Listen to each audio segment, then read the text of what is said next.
Like all the other material that we're dealing with,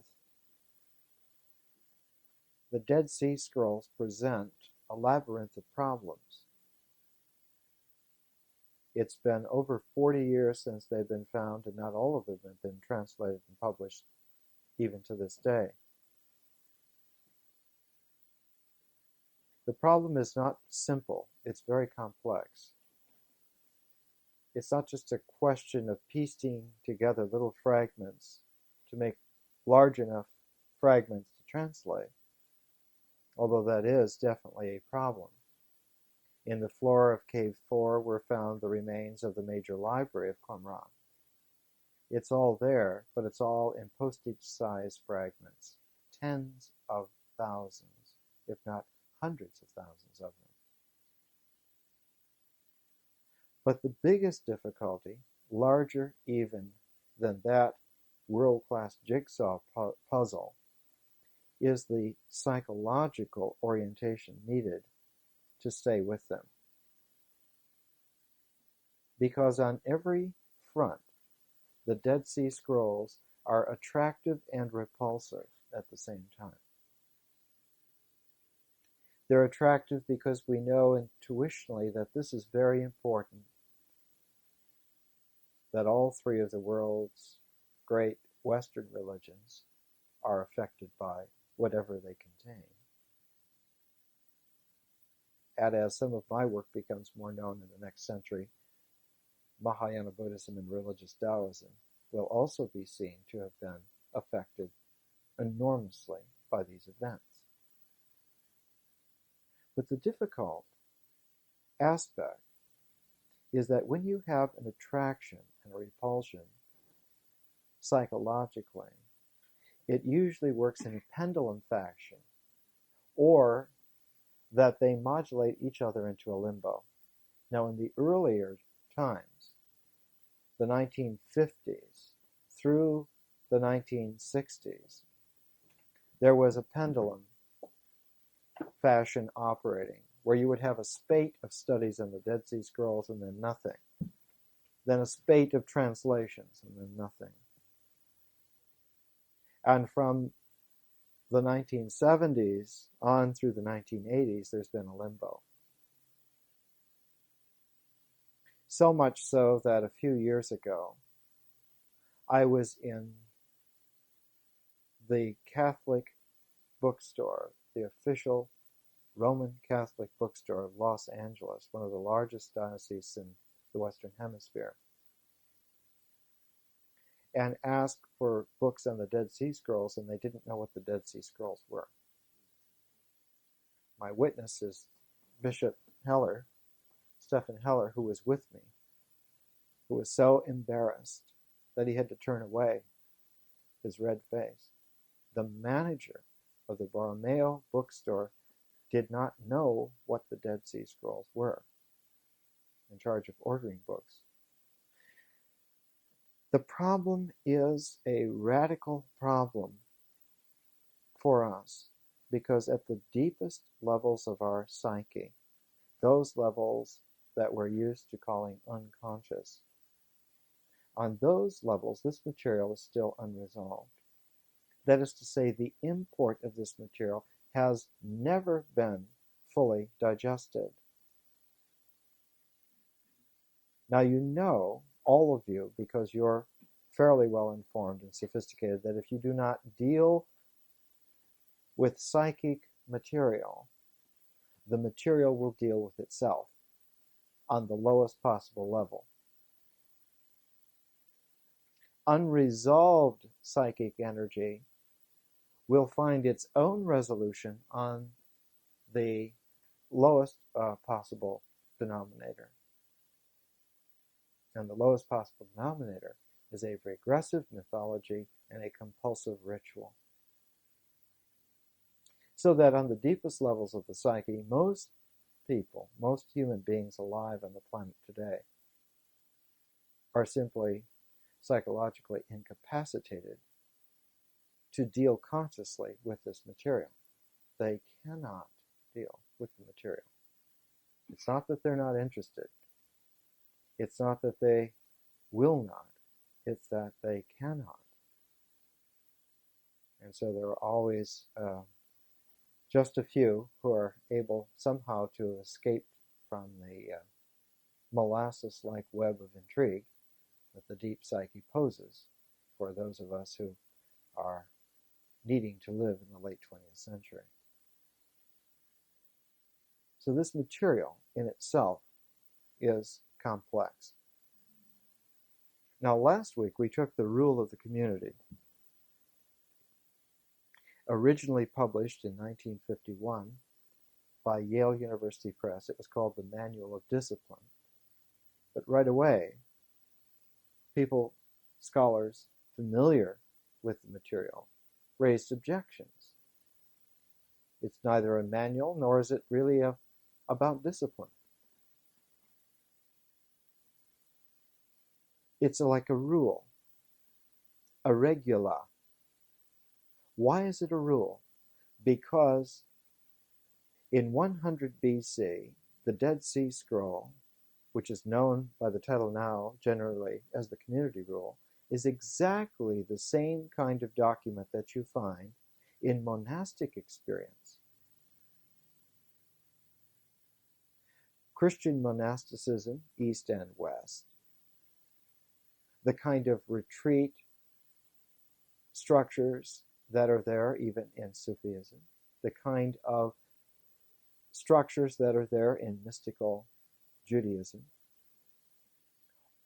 All of these religious communities, including Mahayana monasticism and Taoist religious monasticism from the 5th century AD on, are all affected and all share the same kind of pattern which the community rule from the Dead Sea Scrolls exhibits. Now, before the community rule, there were only a couple of examples extant in the world. One of them was the Pythagorean community tradition, the Synesia.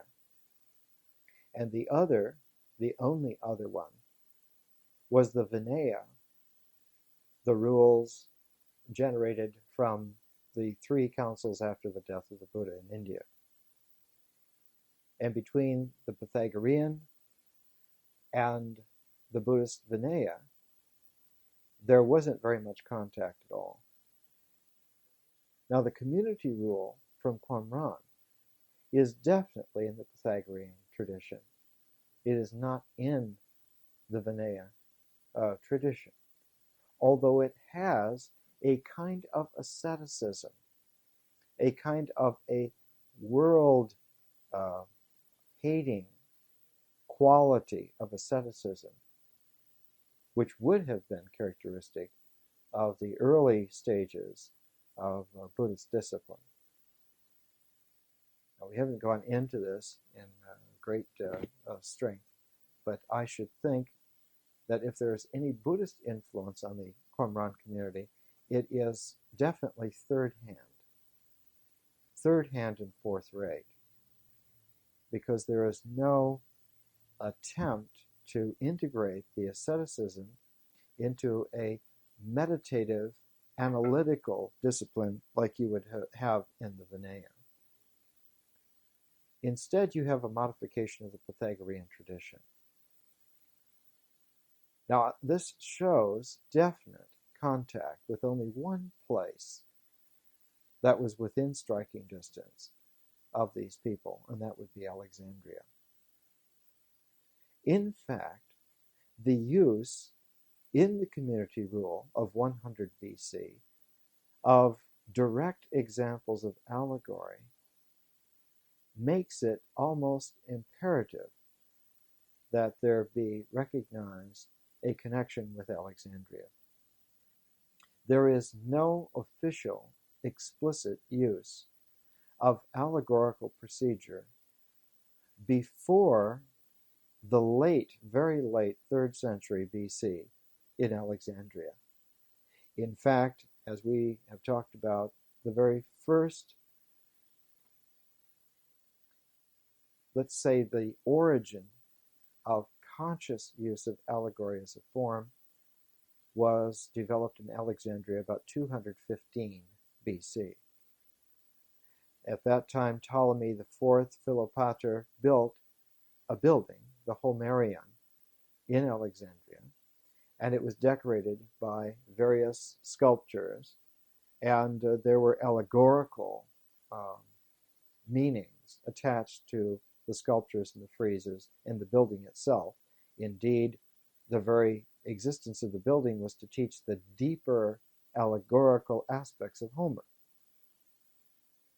I have brought Marguerite Bieber's great volume on the history of Hellenistic sculpture, and I've opened it to the page which has on the bottom on the right a photograph of a frieze, which is very, very famous, one of the most famous friezes in the world, that was definitely associated with the Homerion in Alexandria, which bears the title in art history, the apotheosis of Homer, the divinizing of Homer. And behind the seated Homer, the two figures that are placing the laurel wreath on the poet are definitely Ptolemy Philopator and his wife, sister wife, Arsinoe III, dedicating the Homerion in 215 BC. We know this for a fact. The question that arises is, how does a movement, which is a sophisticated literary criticism movement in Alexandria, come to affect an ascetic, world-hating Jewish community 100 years later? And of course, the bridge there was the teacher of righteousness. And we have seen that with the book of Daniel, with the book of Job, with the Thanksgiving hymns from the Qumran material, that it was he, a single individual, that made this bridge and made it viable. Now, this figure of the teacher of righteousness was so powerful, was understood to be a messenger from God, not just a prophet, but in fact another lawgiver, another Moses, but that the law that was given by this second Moses was a law to prepare and not a law to consummate. In other words, the Moses given law, that Torah, was a consummation. These are the do's and don'ts. Here are the 10 Commandments. The new law was that the real lawgiver will come, and we must just prepare ourselves to receive whatever law he brings. Now, the understanding was that the teacher of righteousness would return. The whole theme of a second coming is definitely not a Christian theme, although it has been a major theme in Christianity. It is definitely not Christian. It is rehashed Essene mythology. And it specifically was around the whole fact that the teacher of righteousness would return. And that at the end of time, not the end of all time, but the end of this time, the day of judgment, the Yom Yahweh, the Lord's Day, would come an end to the period of corruption and preparation, incidentally, and a new era would be initiated and inaugurated. And there would be a trigger for this new age. The trigger would be the return of the teacher of righteousness, who would return as a messianic figure in his own right.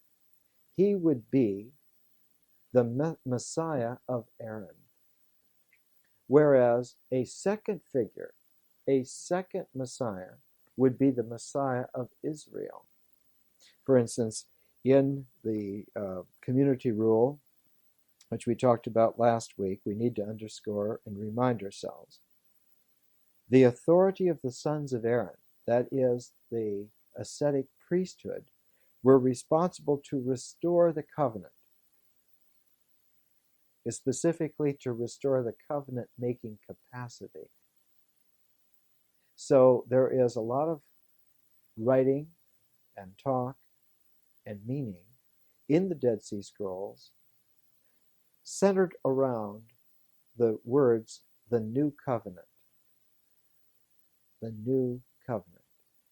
Now notice that Christianity assumes for itself that it is in fact the new covenant, but the stress is not on the new covenant, but on the New Testament.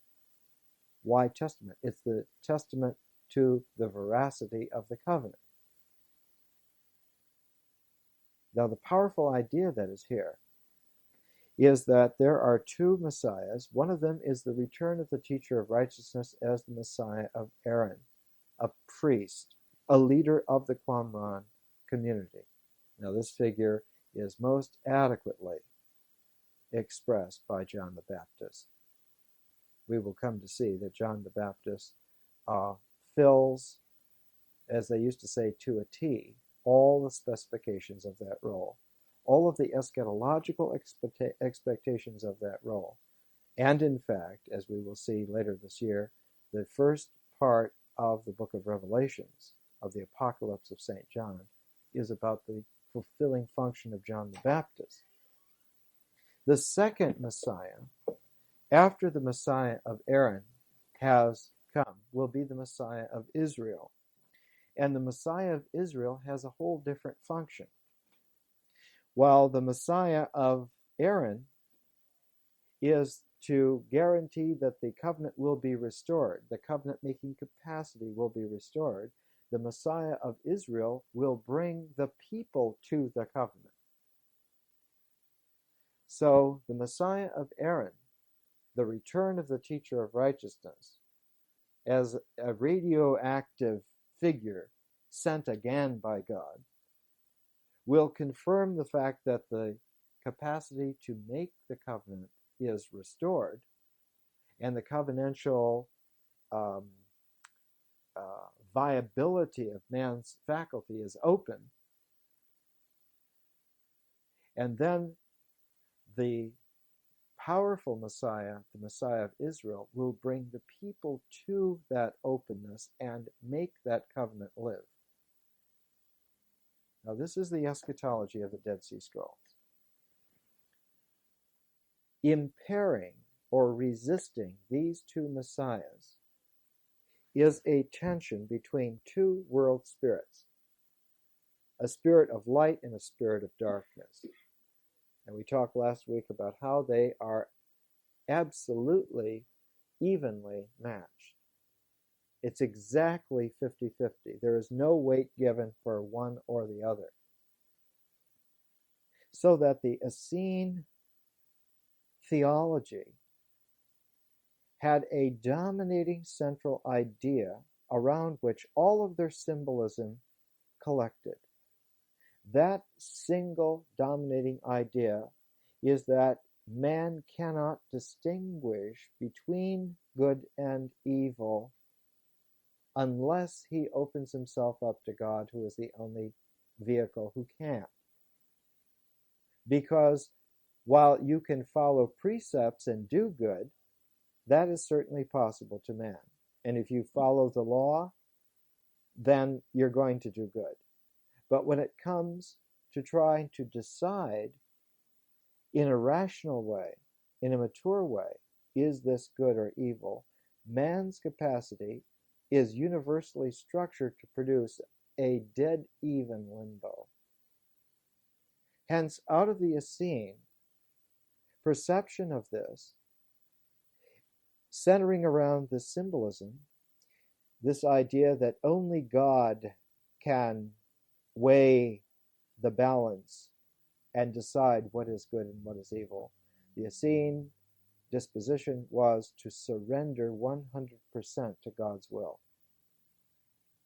That man cannot on any level exercise the acuity required to distinguish for himself.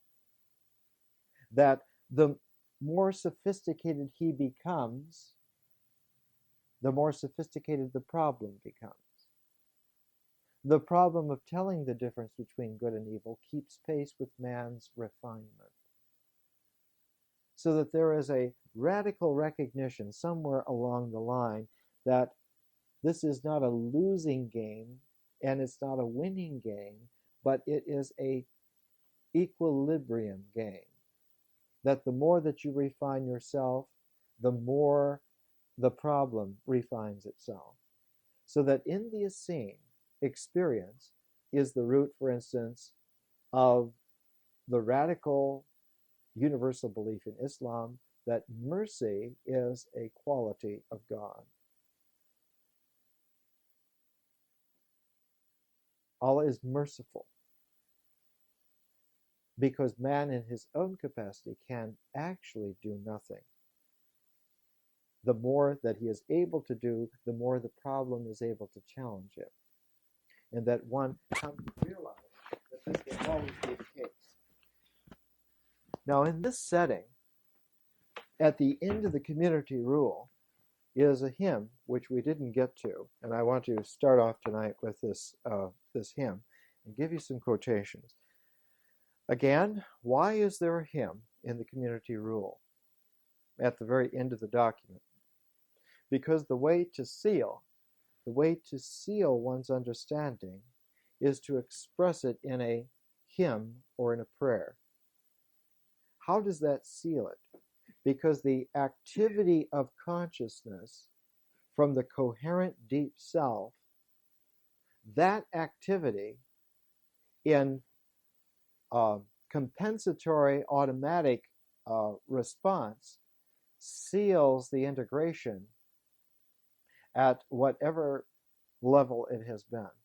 As soon as one begins to sing the praises of God, the understanding of what God is in a mythic sense or a ritual sense or a symbolic sense is already sealed. Ah, one says, but you can change your mind. And that is true, and that is why the ideal for the Essene was to pray without end, to pray unceasingly. The whole rationale, the whole psychological strategy for praying without end is not to allow yourself a space of temptation to change your mind. If you continue praising God without end, and there's a word for this in every religious tradition, a word for the unending prayer, which usually is a praise prayer, praising God without end. That as long as that continuum operates, the deep self is sealed in its understanding of God. The temptation, then, falls on the most sophisticated of all levels. The temptation is to pause or stop praising God. Now you can see that this is grinding pretty fine. But you have to recognize that these people did grind this fine. So at the end of the community rule is this hymn of praise, which is written for the individual to assume for himself. Now the Thanksgiving Psalms are by the teacher of righteousness expressing his experience. This poem, this hymn, this prayer at the end of the community rule is what would have been given to every single Essene, man, woman, and child. If you don't have a prayer of your own yet, here is a prayer for you. So you can begin now of praising God without end. And as your experience goes, you can add your own qualities to it. In other words, this is the starter hymn that began your lifelong practice of praising without end. Here's a selection of a couple of passages from it just to give you the tone. You can, of course, buy your own copy and read the whole thing for yourself. I will sing with knowledge, and all my music shall be for the glory of God. My lyre and my harp shall sound for his holy order, and I will tune the pipe of my lips to his right measure. With the coming of day and night, I will enter the covenant of God, and when evening and morning depart, I will recite his decrees. I will place them in them my bounds without return.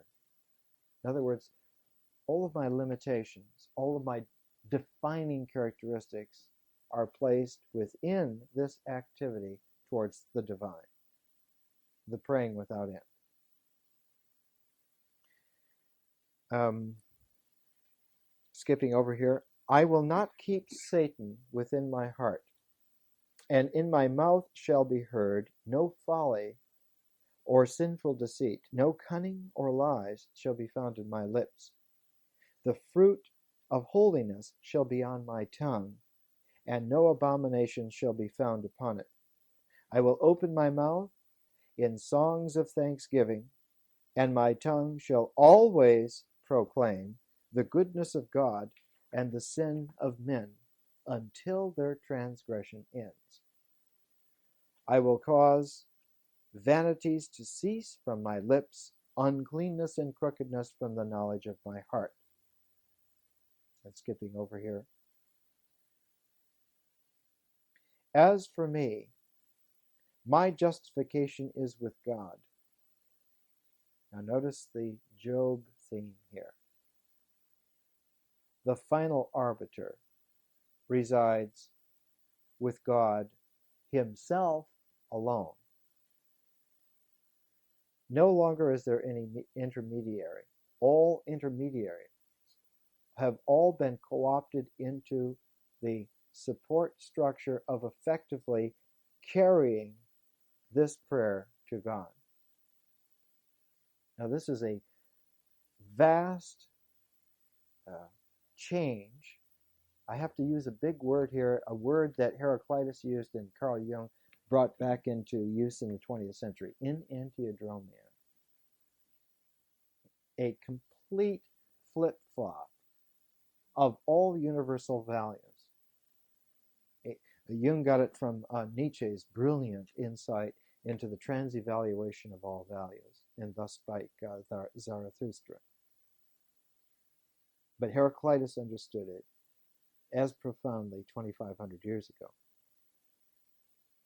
The Enantiodromia takes all of the structures which had organized man's life on earth, all of the angelic powers, all of the 7 spheres of the planetary influences, all of the zodiacal powers, all of the worldly powers that had influenced man are now all reversed and polarized the other way. Because they have influenced man, they all point down and come together to man. But what is man doing? Man is praising God unceaselessly. And that's the only real activity that he's doing. Every other activity is subordinated to this one activity. No matter what he's doing, in terms of his craft, in terms of his eating, in terms of his sleeping, in terms of having a family, that's all woven into as subsidiary themes to the main motif of unceasing praise of God. So that all of the powers, the angels and the planetary powers and the psychic powers and the worldly powers, by touching man, are magnetized and repolarized to express back this prayer of man to God. So that eventually the integrity of man leaches through the angelic orders back to God, and in process reverses the world power. From a world power which has held man in subjection, it now frees man to God. So you can see what an incredible, simple, yet effective symbolic strategy the Essenes were following. Now, here's the last couple of selections from this hymn. For my light has sprung from the source of his knowledge. My eyes have beheld his marvelous deeds, and the light of my heart, the mystery to come. He that is everlasting as the support of my right hand, and the way of my steps is over stout rock, which nothing shall shake. For the rock of my steps is the truth of God, and his might is the support of my right hand. Can you see the allegory working? But can you see the theology also working? Some more. From the source of his righteousness is my justification. From the source of his righteousness is my justification. And from his marvelous mysteries is the light in my heart. My eyes have gazed on that which is eternal, on wisdom concealed from men, on knowledge and wise design, hidden from the sons of men, on a fountain of righteousness, and on a storehouse of power. Now notice here that man is indeed very humble, but has an incredible capacity. He can, to use a word which has been overworked in our time, man can channel God's power. And if a human being opens himself 100%, then God's power can flow 100% through him. So while he is humble in his own right as an object, man is an eternal universal value as a conduit for God's power. Man is the perfect conveyor of God's power, because man can perfect himself in the sense of reducing his resistances to God's power. A human being can open himself 100% to God's power, offering no resistance at all. And thus, if God's power is 100% working in someone, that person is as God is. So you can appreciate the incredible strategy at work here. But you can also appreciate what a difficulty it was in order to participate in this way, because only later on, after years of practice, after getting pretty good at this kind of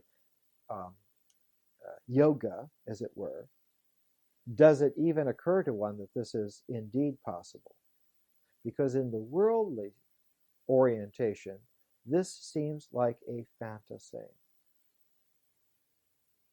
Whereas in fact, it is the only possible reality for man. And everything else is a fantasy. Now this has an awful lot locked into it, because one of the great ideas at the apex of Greco-Roman civilization, in the earliest part of the 1st century AD, the great literary treatise by Longinus. We used to think it was Cassius Longinus. We now know that it wasn't him. So it's often referred to in classical work now as pseudo-Longinus. His little essay on the sublime. And it appears, I have it in this translation from Penguin Classics, Aristotle, Horace, and Longinus, Classic Literary Criticism, on the sublime. And one of the great ideas in On the Sublime is to position the Greek and thus the Greco-Roman understanding of fantasia as a combining of two elements, eidos and pathos, image and feeling. That image and feeling together are the operative vehicle by which fantasia works. Now, one of the difficulties in antiquity was distinguishing between reality and fantasy. And it became a problem, almost as if fulfilling the Essene view that the more sophisticated man becomes, the more sophisticated the problem becomes also.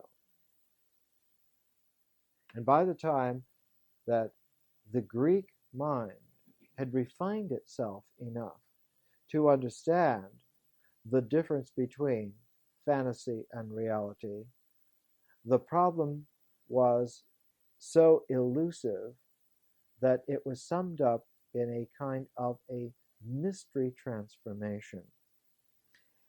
Now, I have a lot of material here on this, and I was going to bring it through. Let me just say that Longinus was a contemporary of Jesus, and that we can learn a lot about the intellectual, conscious, spoken rationale for Jesus's words, his rhetoric, his grammar, from reading Longinus on the Sublime. It's a contemporaneous document. Longinus definitely is associated with a school called the Theodorians. Theodore was the teacher of the Roman Emperor Tiberius, who was born in 42 BC and would have been educated around 30 BC through, say, 25 BC, something like that. So about the time that the Essenes were leaving Qumran, Tiberius was being taught by Theodore of Gadara, and his school was one of the most refined of all schools for understanding the difference between fantasy and reality, and how there are different languages that operate, and the language for reality is a symbolic language, like allegory. And that the mind must speak with high differentiation, with consciousness, as we would say, in order to say something right, so that what is said is real. Words become real when one knows what one says. That happens then. And this was a very, very great problem. But as Longinus says, Pseudo-Longinus says, sublimity is often contained in a single idea. This is on page 117 of the Penguin Classic version. It's in chapter 12 of Longinus. Sublimity, the sublime, is often contained in a single idea. Now, an idea, a powerful idea held in the mind, is an integration of value in an amulet mode, and is an expression of consciousness in a talismanic mode. Those of you who are coming to the Saturday class are I think, able to understand this with a little more depth. There is a great difficulty. Language, in order to be real, must have an element of thought in it. Whereas the mythic kind of language, the language of Fantasia, is image plus feeling.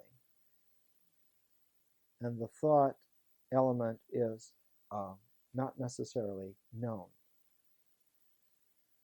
mostly not known. So that the ideal of speaking from this Fantasia mode is expressed in Plato's dialogue Ion, that the speaker is possessed, is enthusiastic, possessed by elevation, is enthusiastic in his own right, like a poet or an artist who is inspired. Someone is inspired. Oh, the Spirit has filled me. And thus one is able to utter prophecies. One is able to do all of this. But this mode is not the mode of consciousness, because there's no knowing operative there. So Longinus says, towards the end of On the Sublime, that there are, rather at the very beginning of it, there is a third type of fault in impassioned writing, which Theodorus of Gadara called parenthresis, or false sentiment. This is misplaced, hollow emotionalism, where emotion is not called for, or immoderate passion, where restraint is what is needed. For writers are often carried away, as though by drunkenness, into outbursts of emotion, which are not relevant to the matter at hand, but are wholly personal and hence tedious. To hearers unaffected by this emotionalism, their work therefore seems atrocious, and naturally enough, for while they are themselves in ecstasy, their hearers are not. So that for a fantasia to operate, the hearers as well as the speaker must be in an ecstatic state, which accounts for the need to go into a trance cult situation. For many people, even in our lifetimes, most people are affected only on this level, only if they get into an ecstatic state, only if they get into what we would call a shamanistic kind of a state, and they say then, oh, I am touched now. But the difficulty is that the deep self does not come into play in a radiant way until thought is present, until knowledge is present, knowing is present, until consciousness occurs, until the mind becomes a definite part of the theater of language. And only then is the symbolic element operating. Only then does thought come into play. So that Longinus tells us that this is true elevation. Now, the whole reason for bringing this through is that Longinus is the culmination in antiquity of the development of 2 centuries of understanding how does allegory work? Why does it work? What is happening to us? And one of the essential notions here, allegory helps you to see what someone says. Now, if you're on a feeling tone level, you will be able to see what they say in feeling tone images that are appropriate to your background. But it takes a little bit of a sophistication, it takes a little bit of a real education and maturity to be able to see what they are saying in terms of the idea that is conveyed. The mind's understanding is radically different from the feeling toned understanding. It's the difference between a child and a mature adult. It's the difference between childish imitation and mature appreciation, to use the English pronunciation of that. So that there is a key that brings together rhetorical concerns and aesthetic concerns and religious concerns. And the key to that is that the deep self, by using a symbolic mode, keys the mind into operation, and thought as consciousness participates in the language capacity. This is all important, for if that does not happen, the deep fulcrum inside of oneself is not awakened, and one is dependent for the fire of enthusiasm on someone else who does that for you. And then you must follow them. So that ending with the hymn from the community rule, who can endure thy glory, and what is the Son of Man in the midst of thy wonderful deeds? What shall one born of woman be accounted before thee? Kneaded from the dust, his abode is the nourishment of worms. He is but a shape, but molded clay, and inclines toward dust. What shall hand-molded clay reply? What counsel shall it understand? And so the implied criticism here is a very important, deep criticism. On its own, man is only a clay vessel, after all, dust, assembled into a form. It is the space in the form which is the resonating chamber of what is real. And that is the sound of God introduced. Are you able to see a difference? It's a radical difference.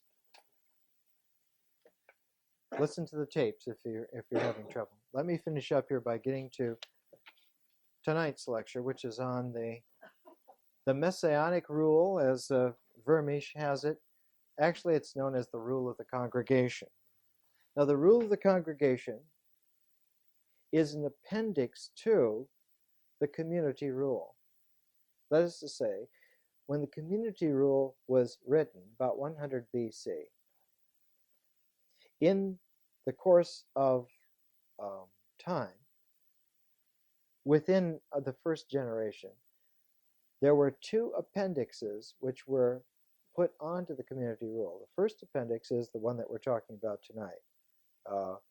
It's called the Messianic Rule in this Pelican collection of the Dead Sea Scrolls. It's generally known as the Rule of the Congregation.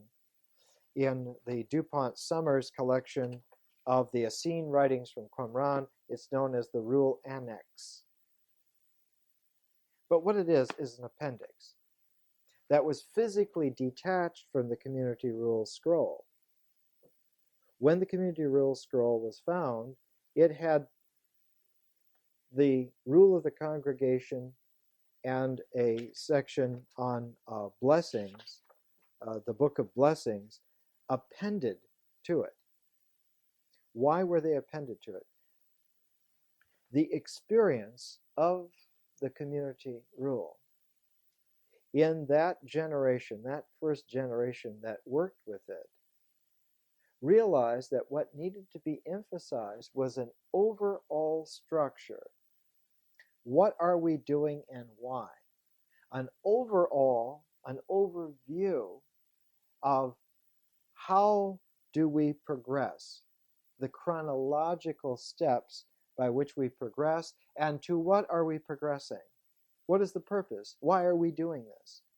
So that the rule of the congregation is an appendix to the community rule, which fulfills two functions. It gives you an overview of the structure of the strategy, and it gives you the purpose for which the whole structure and strategy are employed in the first place. And the purpose is to prepare for the Messiah, who is surely coming, and coming very soon. So that the rule of the congregation is specifically addressed to the largest population possible.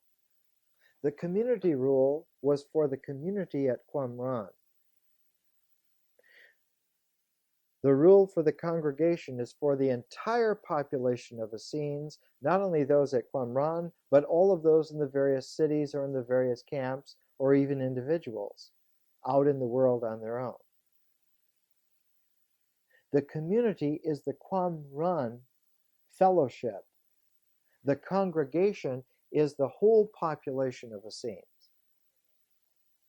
So that at the very beginning, the rule for the congregation, the appendix to the community rule, says very explicitly, and begins with and this is the rule for all the congregation of Israel at the end of days, when they shall join the community to walk in obedience to the law of the sons of Zadok the priests and of the members of their covenant, who have refused to walk in the way of the people. They are the men of his council, who keep his covenant in the midst of wickedness in order to atone for the land. On their arrival, they shall gather them all together, including the children and the women, and shall read into their ears all the precepts of the covenant, and shall instruct them in all their ordinances, lest they stray in their stray. So right away, we see that the community rule, powerful as it was a vision for an elect commando group, as it were, who are going to hold down the fort until the end of the ages.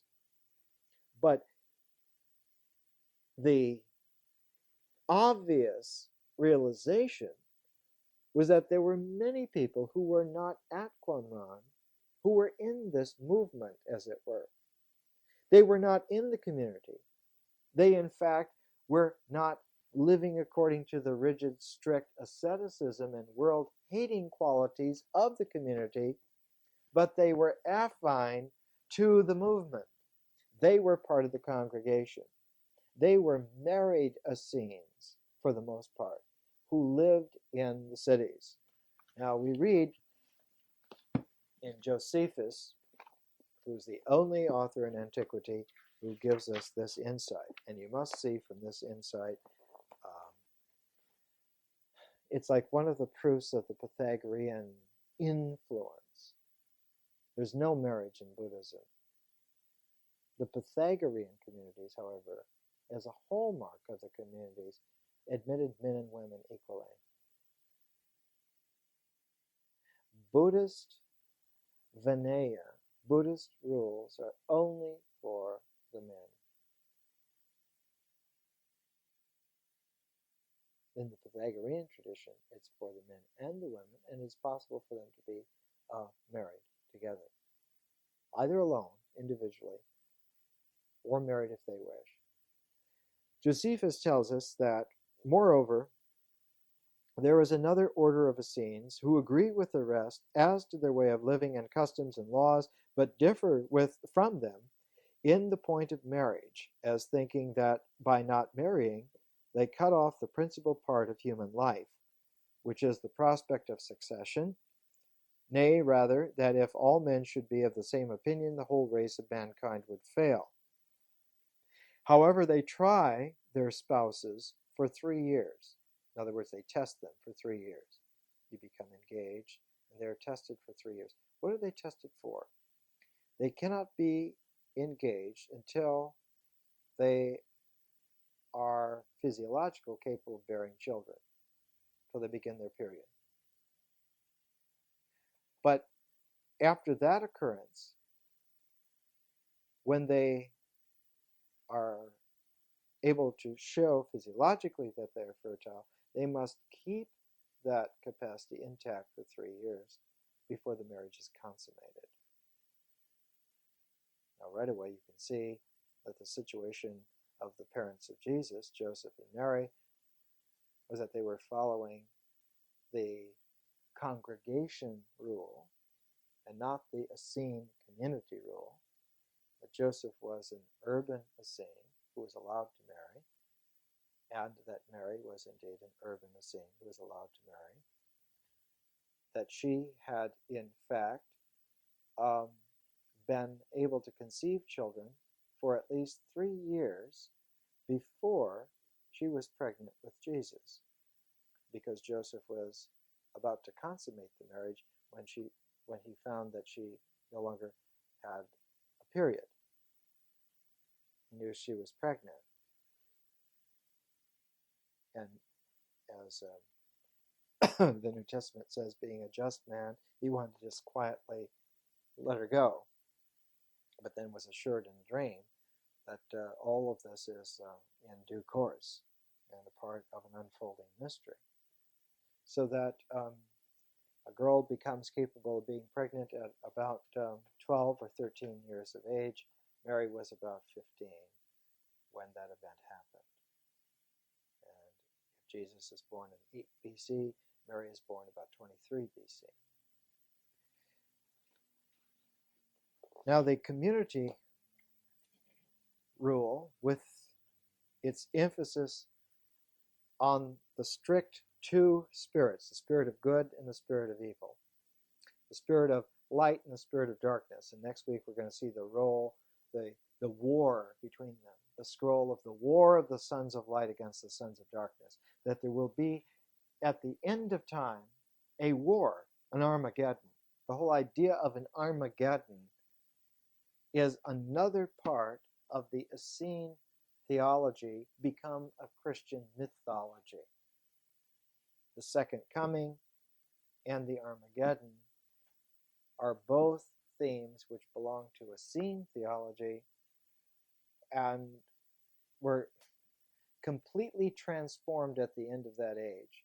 And to have reinstated them makes them regressive mythology on a Christian basis. Definite psychological regression. Definite impairment of the psychic energy and the deep self powers. I know I'm speaking strongly now, but you have to understand that this material is very strong. We're sorting out and seeing what the patterns are.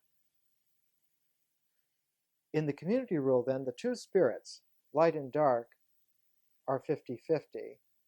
But there is coming a time when they are going to be completely resolved. That limbo will be turned into a tranquility. That holding each other off through force of tension, that tension is going to be turned inside out and turned into a tranquility. So that when one goes inside, instead of finding a tremendous tension, one will find calm. Instead of finding a 50-50 that as you refine yourself gets ever refined as 50-50, one will find light without darkness. It's that kind of scheme. The congregation rule adds an overview to that and says now, and this is the rule for all the hosts of the congregation concerning every native in Israel. That means every person who is in the larger movement is a member of that Israel. It becomes allegorical now, not metaphorical, but allegorical. This is the Israel of the heart and the mind. The earliest Qumran scrolls are Jeremiah and Samuel. Samuel about the theme of the Nazarite, the baby dedicated to God before he's born. Jesus is a Nazarite, not a Nazarene. And in Jeremiah is the whole notion that God will write his new covenant on the minds and hearts of men and not on stone. Not out there, but in here. So these powerful themes coming together. This is the rule for everybody. From his youth, now they're going to talk about boys for a minute. From his youth, he shall be instructed in the book of meditation. That is, children will be trained in meditation from youth, and shall be taught the precepts of the covenant in accordance with his age, and shall receive his education in their ordinances for 10 years from the time of entry into the children's class. Then from the age of 20, he shall be subject to the census. He shall enter into the lot in the midst of his clan to live in the community in the holy congregation. And he shall not approach a woman to know her sexually unless he is 20 years old, and that she knows good and evil. Now notice, they specifically do not say that she knows good over evil, but she knows good and evil. That the woman be of an age where she is able to understand what's going on enough to understand that they're both there, and they're both there in attention, and that's the condition that obtains. She then is ready for marriage after observing a 3-year delay after engagement. For a boy, he must be 20 years of age and have had 10 years of training. Now notice here that the emphasis for the girls is that they will, in a natural course, have this faculty, but that boys, need training. A boy needs 10 years of training, but a girl, in a natural way, will, will come to this if she is sheltered, if she's not led astray, if she's not corrupted, if she is kept natural, as it were, she will naturally attain this. Such a girl was called a virgin. It's not that she isn't married, that she isn't engaged. She's a virgin because she has this natural capacity to do this. But a man needs to educate himself and become perfected. He must educate himself. It's a difference in psychology recognized here by the Essenes. And he shall not approach a woman to know her sexually unless he is 20 years old, when she knows good and evil. And this being so, she shall be admitted to invoke the ordinance of the law against him, and to take her place at the hearing of the ordinances and among the crowd which is there.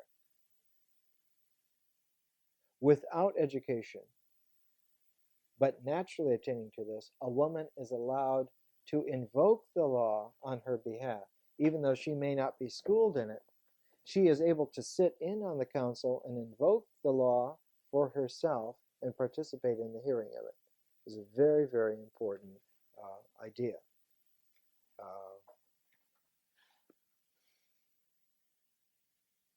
We have somehow a sophomoric sentimental idea that somehow pious women are pushovers.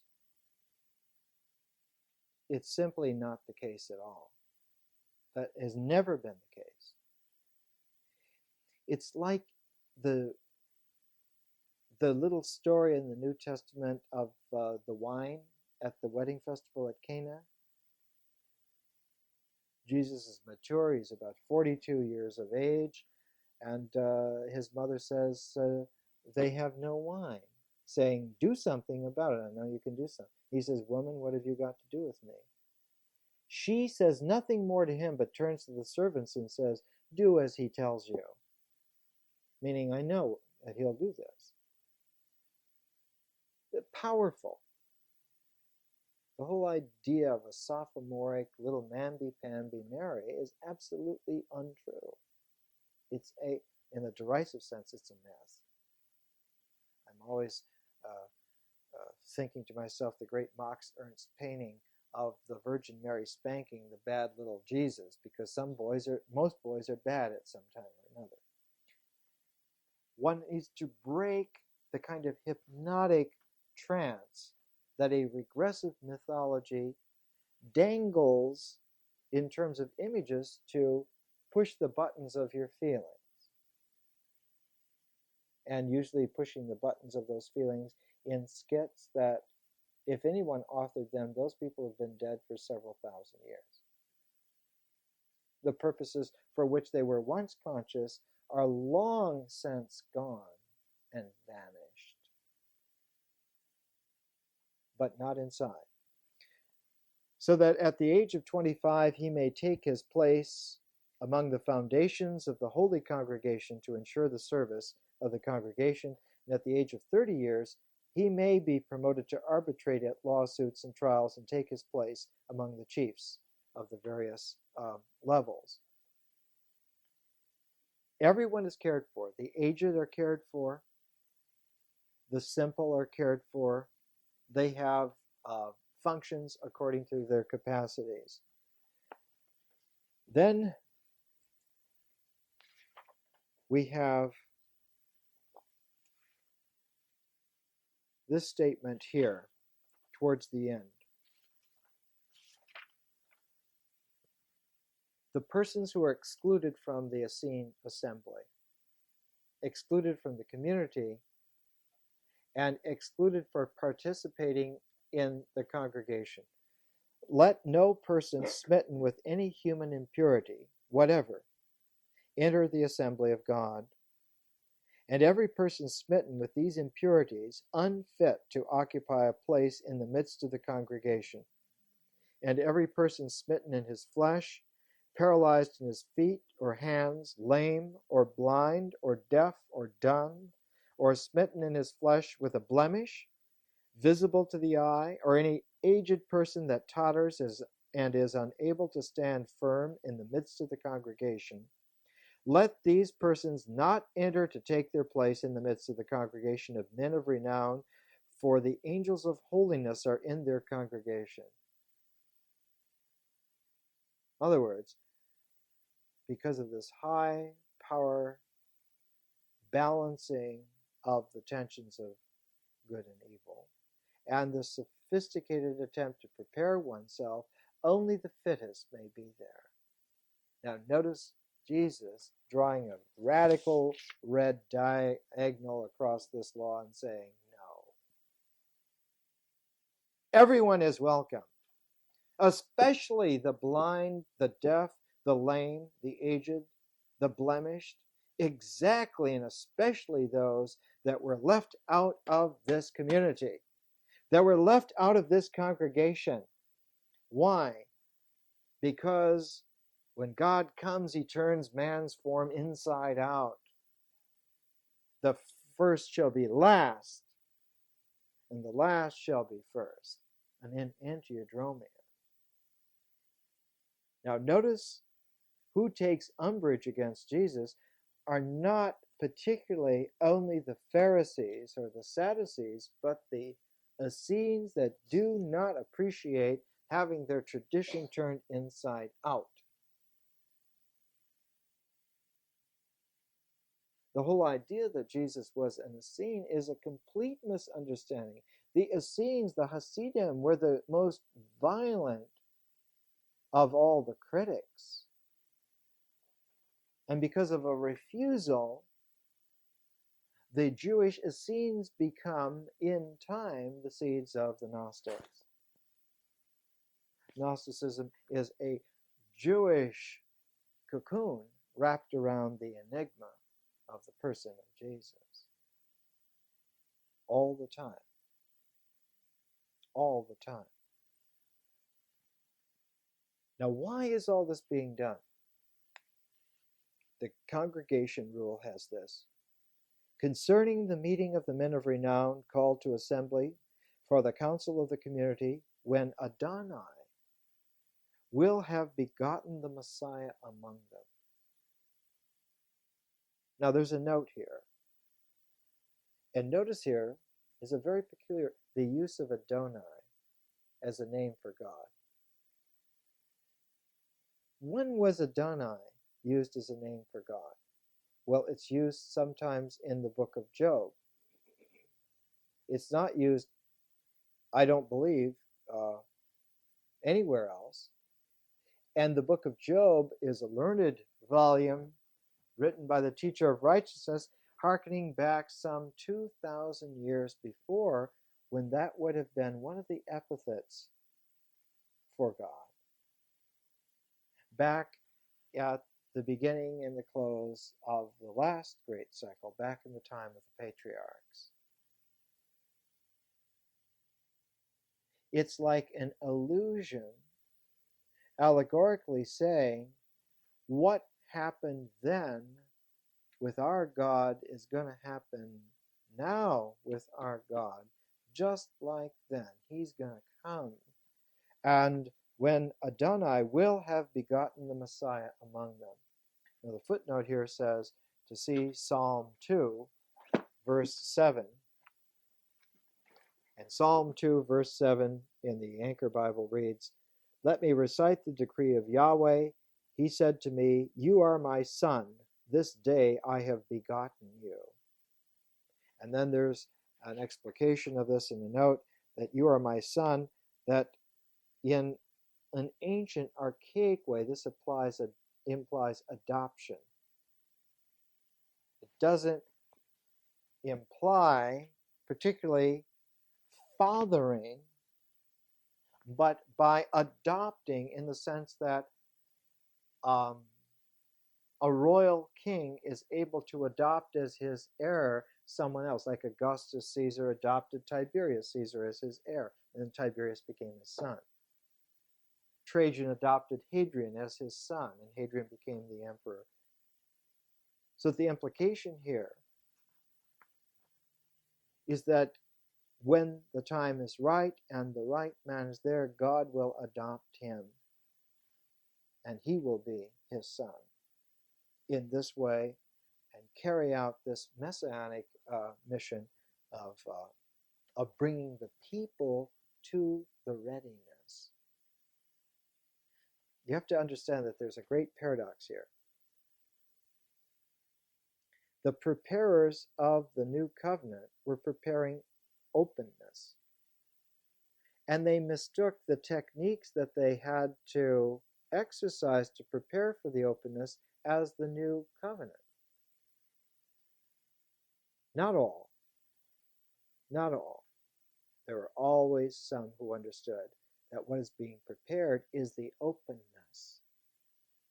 And all of the scaffolding techniques that we use to get there are just scaffolding. What is prepared is the openness.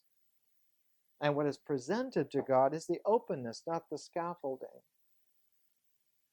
But the Christian church mistook the scaffolding for the occurrence. And said, well, the openness, yes, there is openness, but it's only within context of the scaffolding. And you can have openness, but we have the scaffolding, and that's what's going to be the church. It reads here,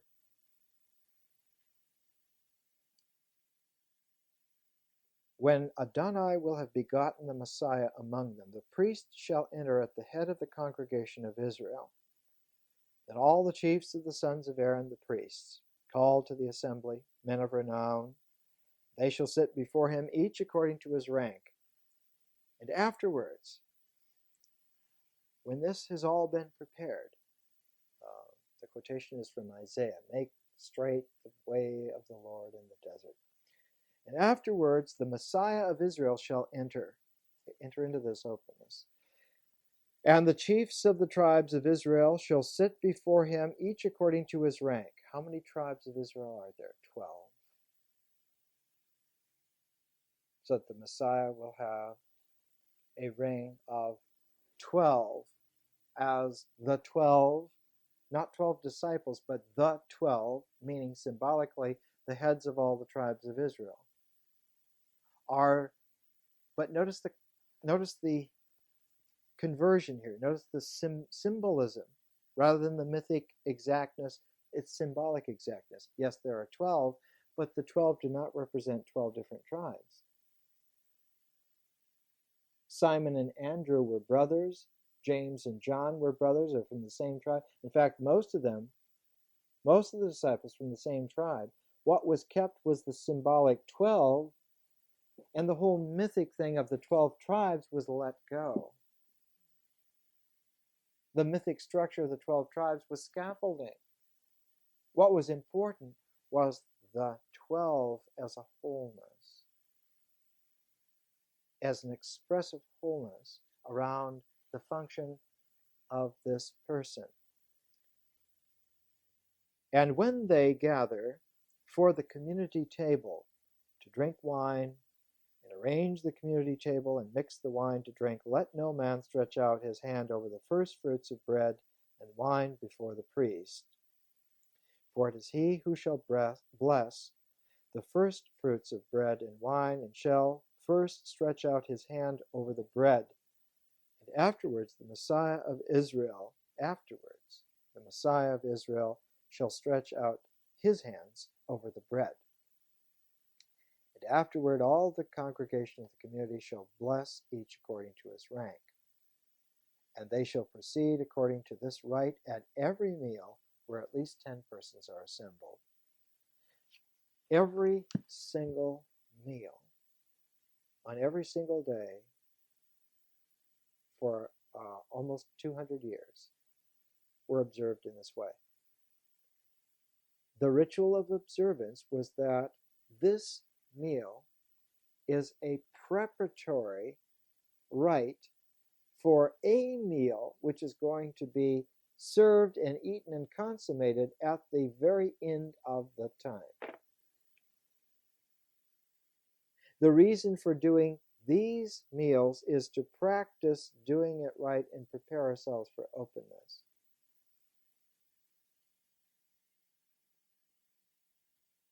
Now, it's interesting here because we've inherited a whole mythological and theological mishmash. We no longer understand the radical transition between a preparation for a single event which is eternal. It doesn't have to be done ever again. It is never undone. The one meal for which all these communal meals are preparing only needs to be eaten once. It never is uneaten then. And to keep on with the preparation and the scaffolding is to not believe that the event really happened.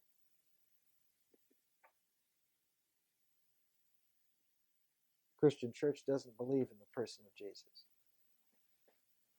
It believes in the possibility, but not the person. More next week.